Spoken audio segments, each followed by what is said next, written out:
Hey there, everyone. How are you all doing today? I am the Perpetual Noob. Welcome back to another, a little more exciting episode of Dragon's Dogma. Today, we actually got we got a lot I want to cover today, so I guess I'll get right to it. First, Happy New Year, everyone. Yeah, it's been a couple of days, so it's a little bit beyond Happy New Year, and it's a little bit old for a Happy New Year greeting, but this is my first video after the new year, after 2014 has started, so I'm still wishing you all a Happy New Year, and hopefully everyone's celebration was a fun time. I know mine was because it was incredibly quiet. It was pretty nice. Had a good friend come up from out of town and visit, and we sat around, we watched TV, we drank, and then we did pretty much the same thing New Year's Day. Fantastic. It was a great way to spend it. A lot of good food too. We made some homemade pizzas, some fruit and cheese platters. I know it was very hoity-toity, very hoity-toity. But it was a fun time. And that's the important part, right? It's important to just have fun with your friends. So, in any case, moving on, I've now part is related to the game itself. Last episode, I swapped out my pawns, got some level 45 pawns now to join me in my quest, and I'm getting ready to continue on with some of the quests that I still haven't finished yet. Specifically, the Wyrmking's Ring. Haven't finished that quest yet, and don't even don't even get to finish it this episode. Yes, that's how long it takes me to get from where you see me now to finishing the Wyrmking's Ring quest. Of course, it's mainly because I don't fast travel, because I never set down that portal stone, or port crystal, my apologies, and so I've got to run. I've got to run the whole way. Meh, what can you do? Anyways, I would like to clarify a little bit of what I'd said in previous episode, especially regarding gifts and gifts during the Christmas time and Christmas season. And in listening to the previous episode, I sound incredibly unappreciative. And I did want to stress that that's actually not the case, that I do actually appreciate a lot of the gifts that I receive. I appreciate most of the gifts I received this Christmas. Some of them are absolutely fantastic. The real issue for me is that I don't. I want to make sure I say this right because it's just when I get gifts, you know, because I got a couple of great gifts this Christmas. One was actually a pizza stone and a book on how to make pizzas with a pizza cutter. I mean, there's this whole kit, and it has its own little, wooden giant pizza spatula. I'm sure there's a technical name for it, and I don't know it off the top of my head. But it was an amazing gift, and it's awesome. I was gonna say great, but it is beyond great. It's awesome, but I feel like then, I didn't get a good enough gift for that person. So there's that. I feel like there's that imbalance. I'm like, oh, thank you so much for this wonderful gift, and I didn't get you anything that's nearly as cool. Shit. So there's that. There's that imbalance when you're giving gifts, especially when you're giving gifts around Christmas, because are you giving gifts around Christmas because you're giving gifts because it's Christmas? Or are you finally taking the time to give gifts to people that you want to because you've wanted to all year, you just never got around to it? And then when you do give somebody a gift,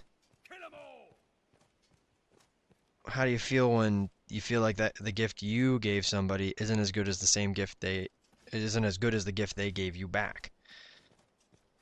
And then even worse, you give somebody uh you give somebody a gift, or you don't give somebody a gift and they give you a gift.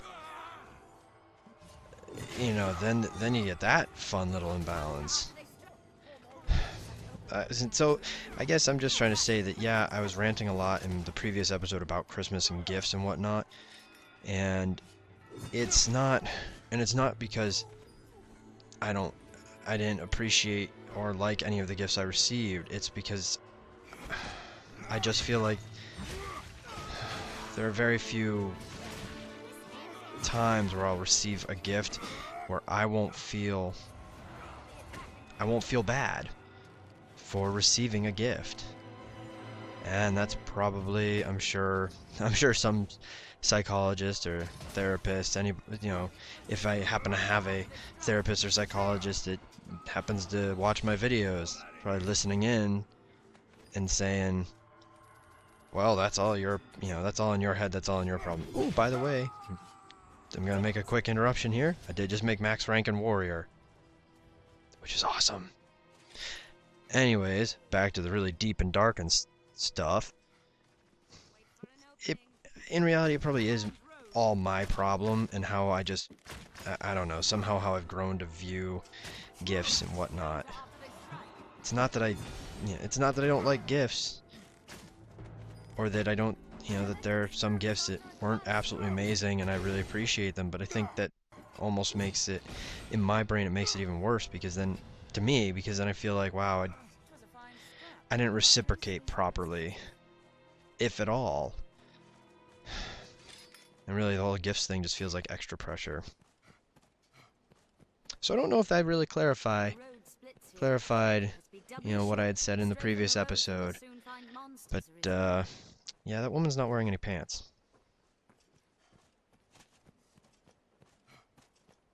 Guess it's a warm day out. But you know what? We're going to move on. We'll move on from from that grim and kind of Scrooge description of Christmas, and continue on with discussing the rest of the holiday trip and how my brother-in-law and I decided to play some Borderlands 2.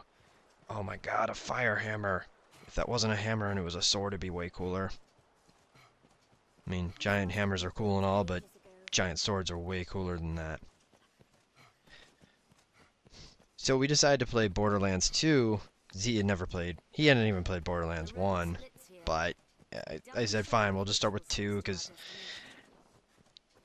you don't need to know 1 you don't need to have played 1 to understand what's happening in 2, because in 2 it's a very simple story, kind of just like with Borderlands 1. Borderlands 1, find the vault.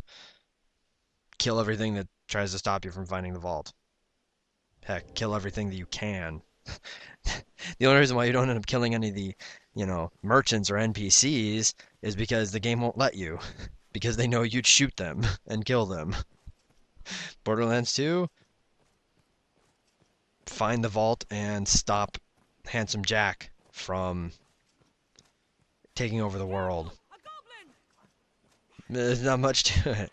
And kill everything that you can. Collect all the stuff you can. So, got him playing it. Funny enough, he wanted to be a sniper. And I don't know, I've never been a fan of the sniper class in either Borderlands 1 or 2. Even though Zero is this crazy, android cyborg thing, I don't know, still don't like playing as the sniper. And I mean, I got the platinum trophy in the game, so I played the sniper long enough to get the class-specific trophy, but gosh, that was a grind. But still, he's there playing in playthrough 1 with his, level 1 sniper, and I decided that, we'll hang out and we'll be bros and stuff, and so I brought in my level 61 Necromancer, and she's level 61 because I didn't pay the $10 for the level cap for the level 72 I don't know. I paid a bunch for the rest of it. I just, I don't know. After getting so much stuff through the season pass and getting a level increase kind of inherently through some of the other DLC, the idea of paying $10 to get some other items plus an extra 11 levels, I don't know. I just don't play the game enough to really warrant that sort of thing. So we played that for quite a bit, and actually that helped get us through a fair amount of the week at my in-laws, because it was in the basement and they have this nice 55-inch flat screen TV, 3D capable flat screen TV, which whatever, gimmicks, fine. If you enjoy 3D TV, that's cool, that's your thing. I can go either way. Well, I should say I can go without it. I don't really care. So, in any case, we played that quite a bit. I think, geez, what level did he finish? Did he finish off before we left? Somewhere around 15, I think. We had just completed the Firehawk mission, and that's where we left off. After I should say we had just completed the mission of finding the Firehawk and kicking the crap out of all those Hyperion robots and psychos. Wow, I really just got that wrong. Wow, it was just badass psychos and other psychos trying to get into the Firehawk's lair. Wow. I apologize, I got stuck on thinking about Scooter's intro. Where, it's a hilarious intro, I love his intro in Borderlands 2, but I got stuck on it, and of course my brain said, oh, Hyperion Robots. So never mind.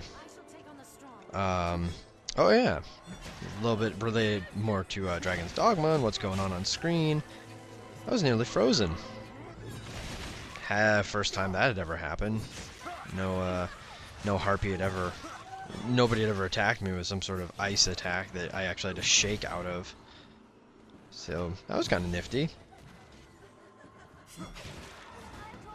So back to our time at the in-laws.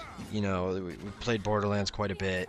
I should say we played Borderlands 2 quite a bit, and it was fun. I don't mind, you know, standing around not doing anything, just taking up screen space as a level 61, and all the other enemies around me are like level 5, level 7, that sort of thing. It's just fun.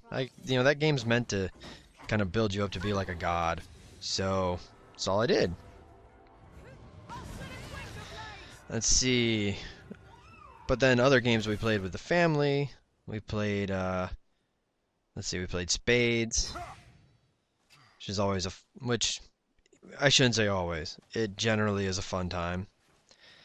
It's quite a fun card game. If you've ever played, hey, look, a griffin. If you've ever played Hearts, it's a similar idea, except in this case, rather than not really knowing how many you're going to get and trying to get as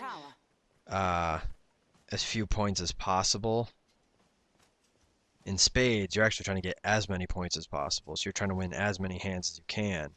But the other trick to it is you get your opening hand, and then you've got to bid, you've got to gamble how many hands you're going to win. So that's a bit of a trick. And, you know, in the idea, and I guess I'm explaining this in case you haven't played Spades, if you haven't played Spades before, and I'm well out of range for this little charge. I mean, that's just awful. But, let's say that I bid I'm going to win 3 hands. Well, as long as I win at least 3 hands, I'm going to get 30 points. Any hands I win beyond that are only another 1 point.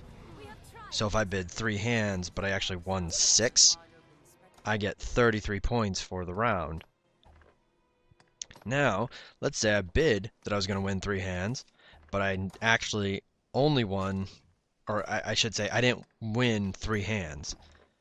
You know, I won less than that. I won 2 hands, 1 hand, no hands. I lose 30 points. So yeah, it can be a bit of a swing, actually, a nice full 60-point swing, because even if you say, oh, even I'm going to bid that I'll win 3 hands, even if you win 2 hands, still lose 30 points.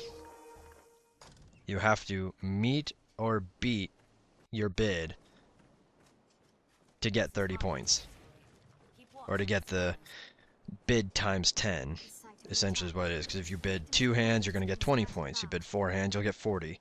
So on and so on and so forth. Unless you say you're going to win no hands.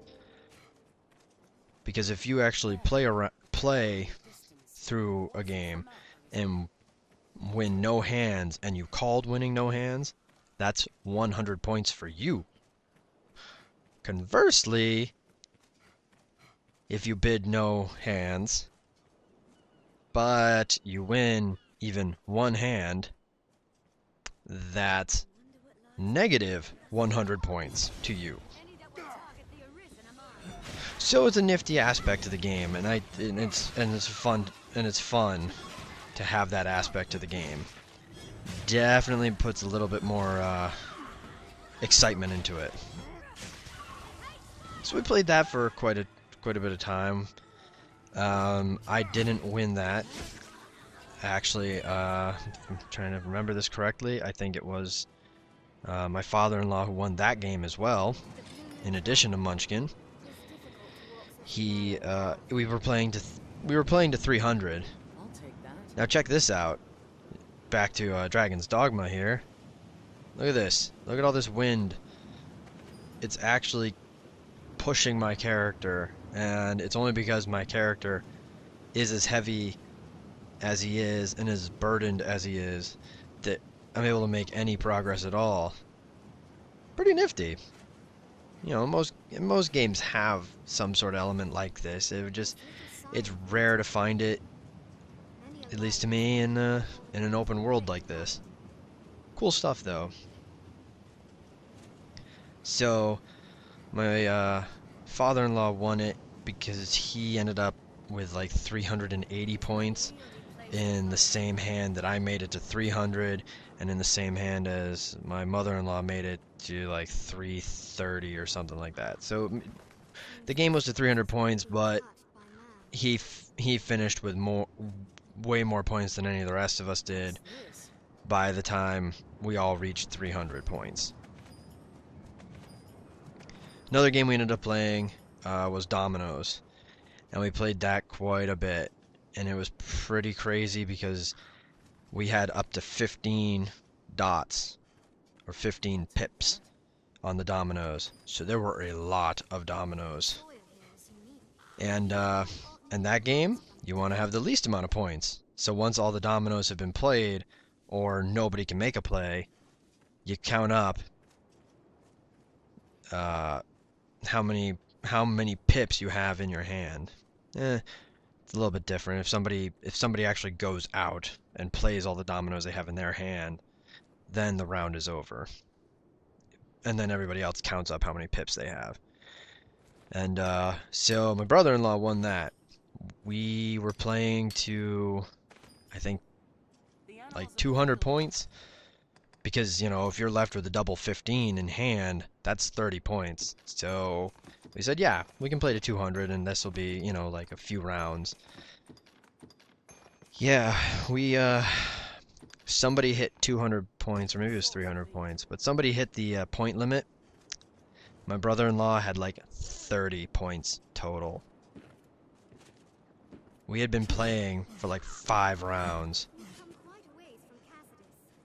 Yeah, it was ridiculous. We were, oh, that bastard. We ended up playing Yahtzee actually for a little bit too, and I hadn't played that game in years. I had one good game, and then the other two were terrible. I'm trying to remember who actually walked away winning overall for that. Oh, and I think it was, yeah, it was my father-in-law again. Especially because in the third, because all we did was we totaled up our 3 games that we played and then took the average. And whoever had the highest average won. But he actually got 2 Yahtzees in the last game. So unfortunately that equated to an extra 150 points for him in just 1 game. And my second game was like 170 points total.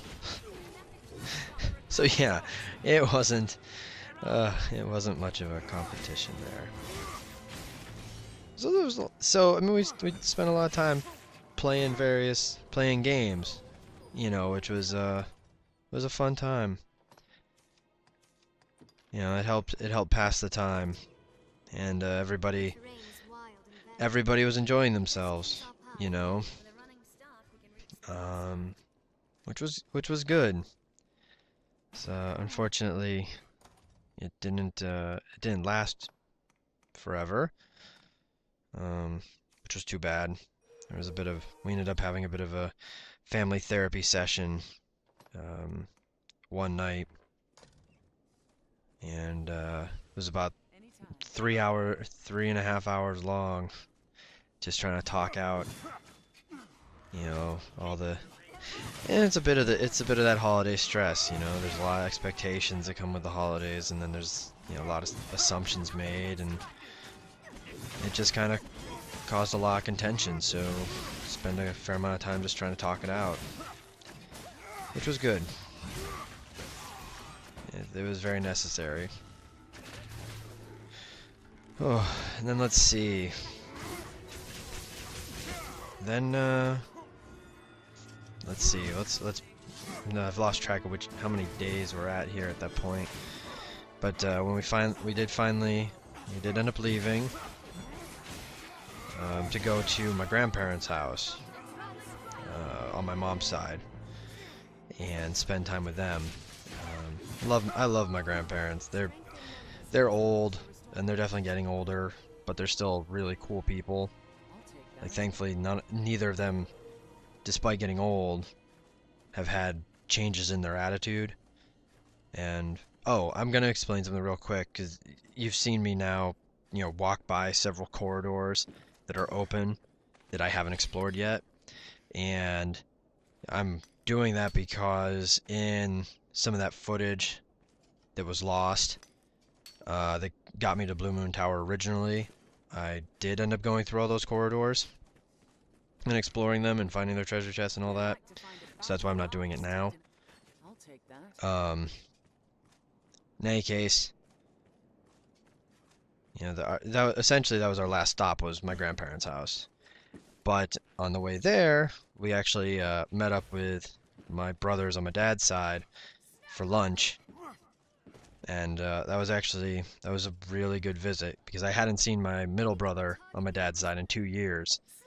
And since then, he's gotten his master's degree in supply chain management and logistics, and he's now living on his own in his own apartment. He's now out of the house. It's all this. So I mean, he's really been growing up, and it was fantastic to see him and talk to him. And we had some great sushi, and we went to this little sushi restaurant. We each got a fusion roll of some kind, you know, and we were all sharing, and it was delicious. And so it was a fun couple hours that we hung out. We traded Christmas gifts, actually, and birthday gifts. So my brother's birthday is pretty close to Christmas. So we traded birthday gifts as well. And yeah, I'm firing at a pile of rocks, because that's not a pile of rocks. It's just not standing up yet.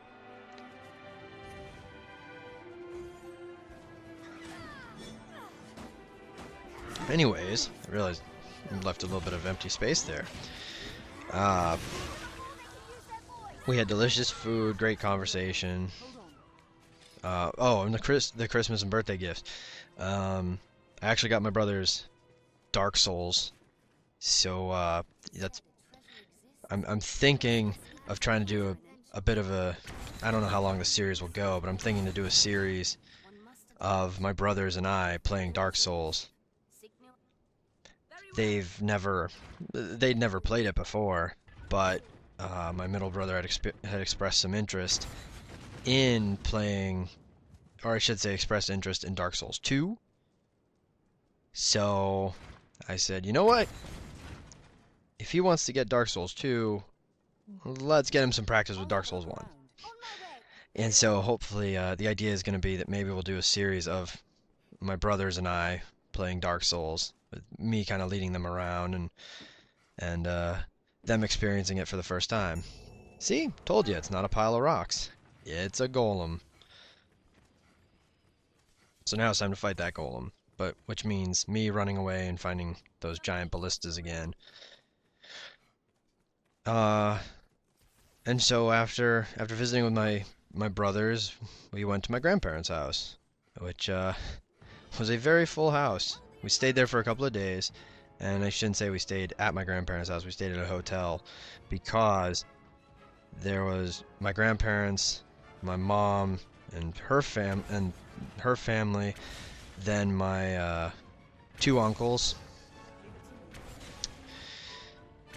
and their families. And all told, it was something like 18 of us. And yeah, you're just not gonna fit that many people into a single house. It's just not how it works. And I do eventually realize that using this ballista isn't going to help me against this golem.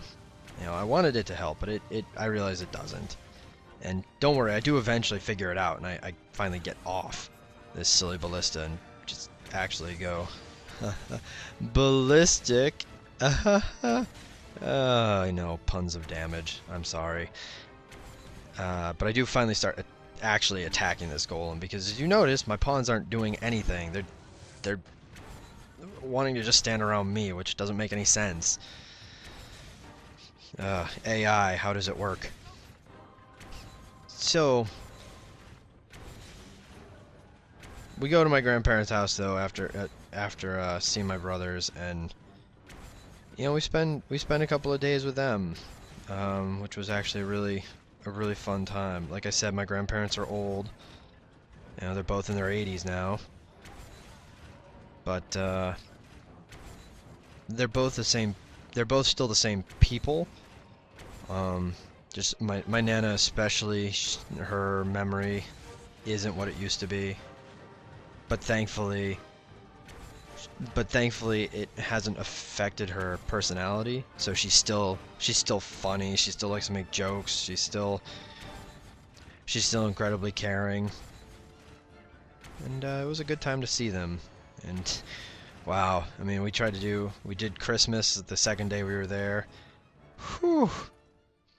I mean, that's still one of those, you know, stereotypical ideas for Christmas, where there's just gifts everywhere and there's tons of people and everybody's running around giving each other gifts. And we had my cousin acting as Santa, and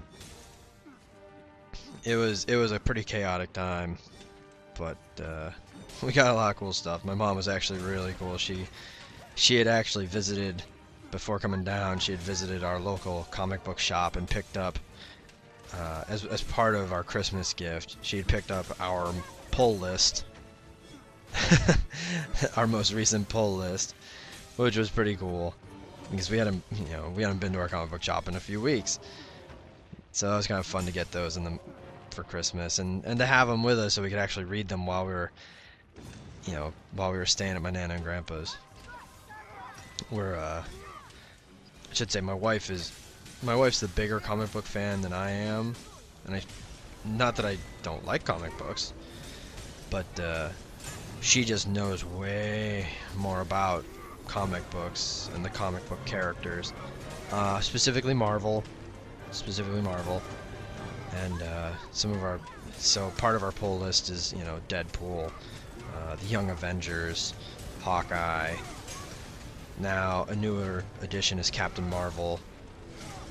We have regular X-Men, because, you know, it could be, well, it could be X-Men Legacy, it could be Wolverine in the X-Men, could have been Uncanny X-Men. No, we're just regular X-Men. We just got that one. And then the other book on our pull list is Uncanny X-Force. Yeah, we still take that one and read that one. You know, we picked it up when Remender took it over, mainly because it had Deadpool in it, and we love Deadpool. I know. Some of you viewers are probably saying, "Oh my God, Deadpool should have been dead decades ago, and he sucks because he's, you know, just this typical character that's all about fourth walls and stuff, and he's crazy and can't die, and so on and so forth and so forth." It doesn't matter. I think Deadpool's an amazing character, and I think his eponymous title right now, written by Brian Posehn, is fantastic. I think it's probably the best. I would say it's probably the best title, Deadpool title, that they've ever written for him. Mainly because they're kind of they show him to be a human being, and he actually has depth. He's not just this, you know, crazy sociopath. He actually has motivation. He actually has a reason for why he's doing what he does, and he's not just blindly running around killing everything anymore. You know, he's actually has some compassion. He's actually trying to do some good now, and there's reasons for him doing good, and it's not purely selfish either. So I've been enjoying that title. I still love Uncanny X-Force, even though Deadpool's not in it anymore. I think it's been doing a really cool job with the team they've got. You know, Spiral, I think, is just... She's a pretty scary character. I mean, all the powers that she has. Oh, look, I'm just going to teleport around, and I've got 6 arms, and I'm like a super ninja assassin type thing, and I'm a telepath, and blah, blah, blah, blah. Kind of scary, but cool all at the same time. Oh, but yeah, I'm sorry, I kind of got a little distracted there. Look at my poor little pawn. Look at Erica just going crazy, or was going crazy, trying to hurt this thing. I won't lie, at this point I thought the fight had somehow kind of glitched out. That, like, there was just no way to hurt this guy anymore, and he was just stuck. And we weren't going to hurt him. Thankfully that wasn't the case. But, I was getting a little concerned. So, from the grandparents, that was our last stop. We did, and then we came back home. And just a couple days, you know, like the next day, we had our friend come up to visit, and that was the start of our New Year's festivities. And our friend, that's one thing, it's great to see friends and have them visiting you and staying over at your place. One thing that does, yeah, look at that, 300 health. Whew! That move blew me up. But one thing with you know, with having guests over, you're not gonna record. You're not gonna go do commentary, especially when it's a friend you haven't seen in a year. You're gonna go hang out with them. This is a little bit why this video is as late as it is. I mean, this was part of the list of episodes that, you know, a couple episodes ago I was like, oh, I'm gonna just push through a bunch of these things and get them all done, all, you know, one after the other. Yeah, this is This is like the third video in that series, and clearly I haven't done that. But that's alright, you know? So, that's where this episode is actually going to end, with me killing the golem. Next episode, we will finally finish the Wyrmking's Ring quest. I hope all of you have had a great new year, and hopefully I will see all of you next time.